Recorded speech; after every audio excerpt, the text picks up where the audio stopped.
Just a completely, absolutely beautiful chapter that took 50 chapters of build-up. Chapter 93, Coming Clean, is out, so please make sure to read the chapter before you continue this video. Now, let's begin. My goodness, just the way that we open. No rain, it's nighttime. This cool, bright blue light is shining, and Lauren looks amazing as she's walking to the cave for the first time since the 40s in season 1, and how that shifts to this warm color in the cave, completely opposite of what it was the last time we were here.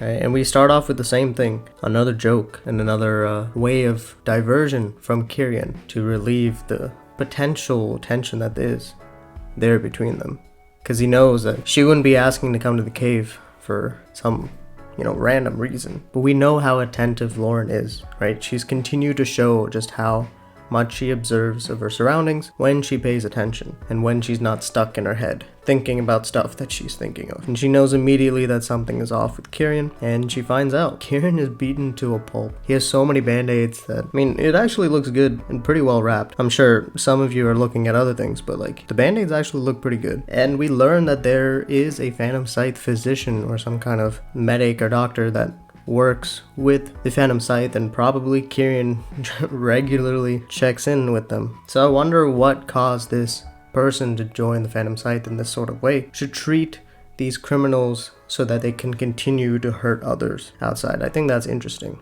And I think this is the first time that we see Kyrian say Detective Lauren, and it's not a bolded detective. Usually when he talks about Lauren or addresses Lauren like this, Officer Sinclair, Detective Sinclair, it's usually bolded. I could be wrong that maybe this isn't the first time that it's bolded, but... And it's really sad, again, that Kyrian has been in this situation multiple times before. That every time he does something wrong, he gets this kind of punishment from the Fourth. And that this repetitive cycle of abuse is what he's just conditioned for. That he's able to make these kind of jokes like, oh, there were only 6 this time. I could have taken on 15 back in my glory days or whatever. Which is kind of a shame. I'm sure the last time that he was out, 2 years before this story began, was the last time that he got punished for his work? Who knows? And we finally get a callback of the little tie-in from the beginning of this season, right? We talked about the forger, we talked about the friend. I'm surprised that we still haven't met that friend yet, but maybe we'll meet him when they have to pick up the identities. Because it doesn't seem like Kyrian actually picked him up, he just paid his friend. And I'm surprised this time the words "my friend" wasn't spaced out by the ellipses. Right, he just says it casually. Usually every time he talks about an old friend of his, it's always with hesitation. But now it's not. So it looks like they can actually finally start moving forward with this fake body killing loon. I don't think this actually will work out in any sort of way. The leader isn't that stupid, right? The leader knows almost everything. So I'm sure he knows that Kyrian is doing something some way or the other. But we'll see. And Lauren comes clean. Just as it's interesting to do the parallels from last chapter, right? With Kim opening up to William about Lauren and what she's suspecting Lauren also opens up about Kyrian, about everything that's been going on that she's been omitting so far. So it feels like this true sense of transparency is going to continue on, at least hopefully to the end of the season 2, because this is how you get results, and this is how you progress in the story and progress in their respective missions. They need to be able to be open to each other. But what will cause a disconnect is Loon and Soleil. I don't think they're going to team up anytime soon, because there needs to be that kind of tension, and the amount of third parties, fourth parties, whatever, that are invested into this conflict needs to continue to stay numbered so that we can have something to create excitement and create conflict.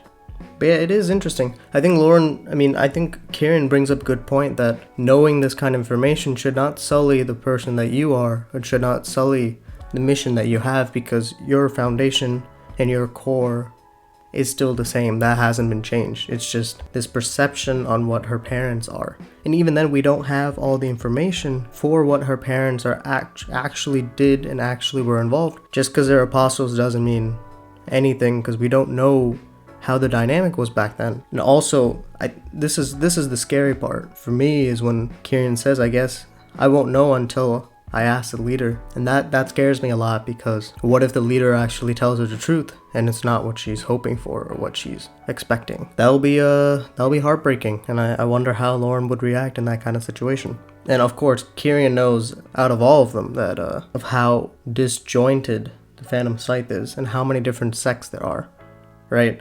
Each apostle, even within each apostle, there's still subgroups and subgroups that have their own interests and are held together by fear of the leader to some extent. And that fear has been dwindling as we get years and years after the revolution, and after this next big revolution hasn't happened yet. That kind of power fades over time. So it is completely understandable. And it looks like we're going to this glass factory. Maybe pay it a visit. I don't know.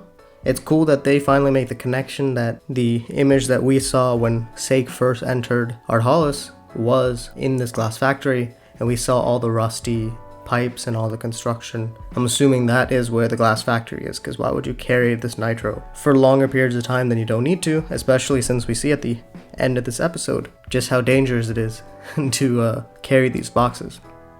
And we finally get another handshake, and we get the confirmation that they both accept each other as partners, which is awesome. No blood is needed here, as trust has already been established, and they're ready to move forward together as a team to hopefully stop whatever bombing that's to occur. Again, a beautiful chapter, amazingly done, and I am very excited of what else is to come before this supposed mid-season finale, whenever that is. I will see you guys later. Peace.